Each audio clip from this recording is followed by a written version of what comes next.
ఏం బ్రో, చదువు బుర్రకెక్కట్లేదా? నేను చెప్పే మాటలు విను. నీకు చదువు ఎలా బుర్రకెక్కదో నేను చూస్తా. మా డాడీ అయితే పొద్దున్నే 4:30కి అంతా పనికి వెళ్తాడు. ఏం అవసరం, కొనుక్కోవచ్చు కదా 9 గంటల దాకా మార్నింగ్. మనం ఎలా బాగుపడలేదు, మన పిల్లలైనా బాగుపడతారని చెప్పి వాళ్ళు కష్టం చేసి మనకి ఏ లోటు లేకుండా చూసుకుంటున్నారు. ఇంకేమి నొప్పి నీకు చదవడానికి? నాకైతే చాలా బాధ వేస్తుంది బ్రో మా డాడీ పని చూస్తే. బట్ నేనైతే ఏదో ఒకటి చేయాలనిపిస్తుంది వాళ్ళకి. ఈడేంద్ర పిల్ల నాయాలు నీతులు చెప్తున్నాడు అనుకుంటారు. బట్ నీ సిచ్యువేషన్ నువ్వే అర్థం చేసుకోవాలి బ్రో.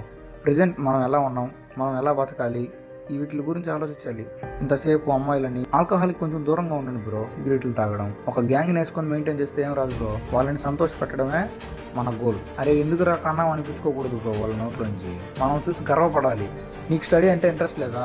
చెప్పే బ్రో. మరి ఇంట్లో ఫీజు వేస్ట్గా మళ్ళా నాకు ఇది నచ్చలేదు, నాకు ఇది నచ్చింది, నేను ఇది చేస్తా ఆ చెప్పే కెపాసిటీ ఉండాలి బ్రో మనకి.